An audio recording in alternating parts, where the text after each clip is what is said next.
নাকুয়াদহ রেখাচিত্র art একাডেমির একটা বার্ষিক পরীক্ষা হয়।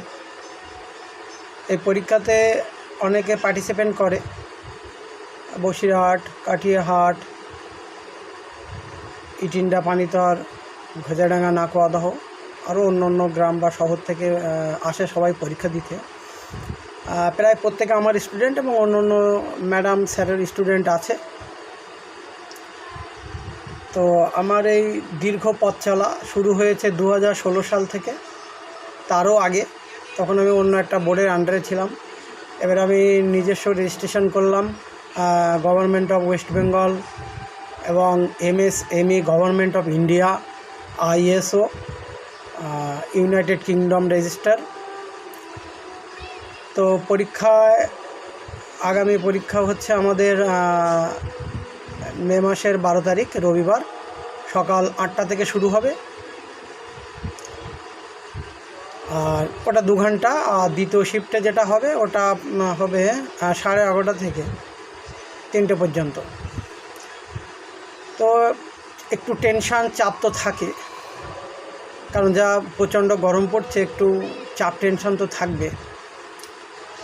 এখন কি করব, পরীক্ষা তো নিতেই হবে। আর এই গরমের জন্য সামনের বছর ভাবছি ফেব্রুয়ারির একদম ফার্স্ট উইকে পরীক্ষা নেওয়ার চেষ্টা করব, তখন ঠান্ডা থাকবে, এতটা গরম থাকবে না। তো এই পরীক্ষায় ছাত্রছাত্রীদের জন্য বিশেষ আকর্ষণ গত বছর থেকে আমরা চালু করেছি, যেটা হচ্ছে প্রত্যেককে আমরা মেডেল দেবো। যারা প্রত্যেকে বসবে, প্রত্যেক পার্টিসিপেন্ট তারা মেডেল পাবে। আর যারা গত বছরে সুন্দর রেজাল্ট করেছে, ভালো রেজাল্ট করেছে, তাদের জন্য ট্রফি থাকবে। আর সার্টিফিকেট, মার্কশিট তো প্রত্যেকে পাবে, প্রত্যেকে দেওয়া হবে। তো বর্তমান এই ইউটিউব, ফেসবুক মানে নেটের যুগে আমরা তো ইঁদুর দৌড়, এখন প্রত্যেক বাচ্চারা বেশি করে মোবাইলের প্রতি আসক্ত হয়ে যাচ্ছে। তো আমি বলবো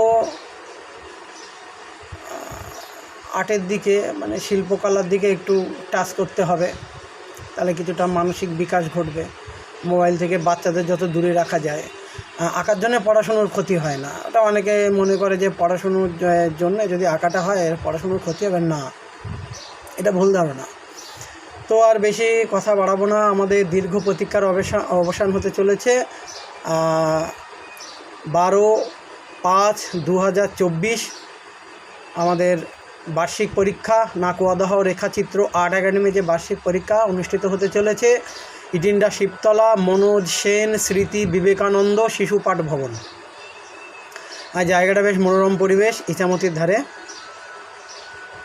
তো যারা পরীক্ষার্থী এবং গার্জিয়ানদের বলছি, আপনারা সঠিক টাইমে আসবেন, আপনারাও থাকবেন, সাহায্য করবেন, ভালো থাকবেন এই গরমে। ধন্যবাদ।